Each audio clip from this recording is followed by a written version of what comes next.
ओम नमो नारायणाय। मित्रों, मैं आपका मित्र आचार्य विनोद आपके पास फिर उपस्थित हुआ हूँ एक नई वीडियो के साथ।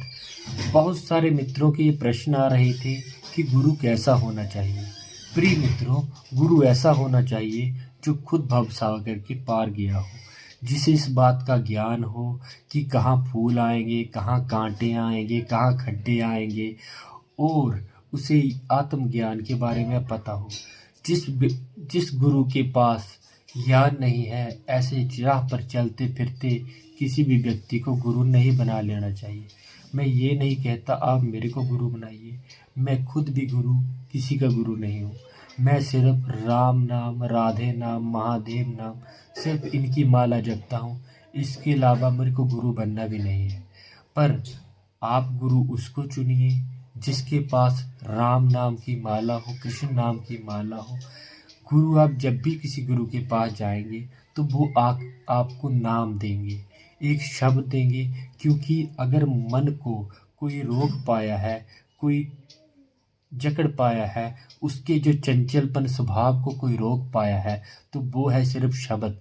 शब्द कहिए, वाणी कहिए या मंत्र कहिए, जो भी गुरु द्वारा वचन दिए जाते हैं उसका जाप करके ही आप मन के भटकाव को रोक सकते हो। क्योंकि जब तक आप मन का भटकाव नहीं रोकोगे, तब तक आप गुरु से ये दिए हुए वचनों का पालन नहीं करोगे, तब तक आप अध्यात्म के रास्ते पर नहीं चल सकते हो।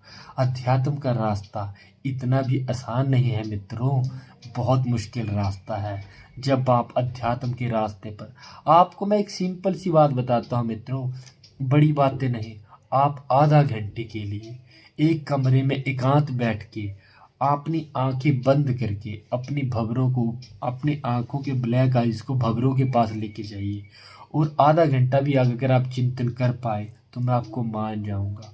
बहुत मुश्किल है मित्रों, 2-2 दिन तक समाधि में बैठना, अपने आप को ऐसे तप में, ऐसी आग में जलाना जिससे आप पककर सोना बन जाओगे। अध्यात्म एक ऐसा रास्ता है जिसे जप कर, जिसका नाम सिमरन करके आप अपने मोक्ष प्राप्ति कर सकते हो। इस जीवन के जन्म मरण के जो चक्कर है उससे बाहर निकल सकते हो। आपने कभी देखा है? आप देखो, अपने चारों ओर देखो, हमारे चारों ओर बहुत से विकार हैं। आपको बहुत से ऐसे मित्र मिलेंगे जो आपको बुरे रास्ते की ओर लेके जाएंगे। अध्यात्म का रास्ता एक ऐसा रास्ता है जो आपको बुरे चीज़ों से छोड़कर ऐसी दुनिया में लेके जाएगा जहां आप बोलोगे मेले में भी अकेला और अकेले में भी मेला।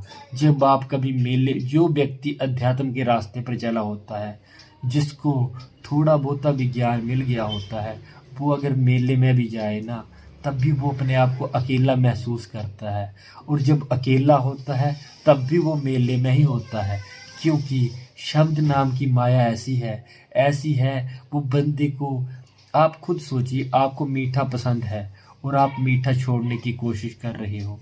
बहुत मुश्किल होगा मीठा छोड़ना, परंतु अगर आपको मीठे से भी ज़्यादा मीठा कुछ मिल जाए तो आप मीठा खाओगे ही नहीं। तो आप किसी चीज़ को छोड़ने के लिए मत भागो मित्रों। आप उस परम पिता परमेश्वर के चरणों की तरफ देखो, उस परम पिता परमेश्वर के, उस मालिक के, उस कृष्ण के, उस राधा नाम के पीछे चलो, जहाँ पर सुख है, शांति है, आत्मा ज्ञान है, सब कुछ मिलेगा। सिर्फ शब्द जपना पड़ेगा, राधे राधे, राधे राधे, राधे राधे, राधे राधे। ये नाम जपना आसान नहीं है। दिन में कितनी मालाएं कर लोगे?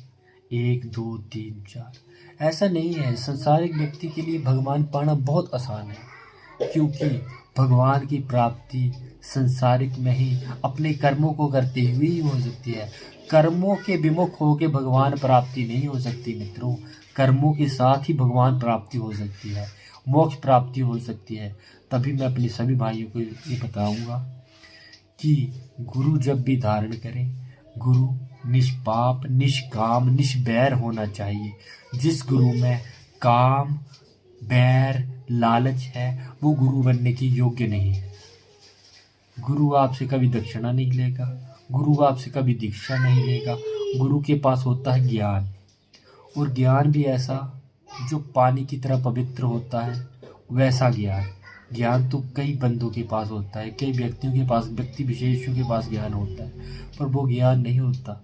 ज्ञान जब तक बांटोगे तभी तक वो बढ़ेगा, नहीं तो आपके तालाब में पड़े हुए पानी में भी कीड़े पड़ जाते हैं मित्रों।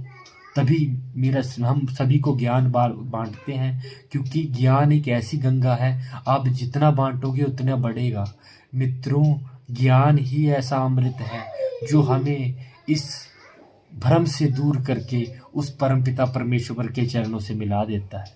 तभी मेरा सभी भाइयों से अनुरोध है, गुरु चुनिए, जरूर चुनिए, और ऐसा चुनिए कि बस जो आपको भव सागर से पार पहुंचा दे। ओम नमो नारायणाय मित्रों। धन्यवाद साथियों।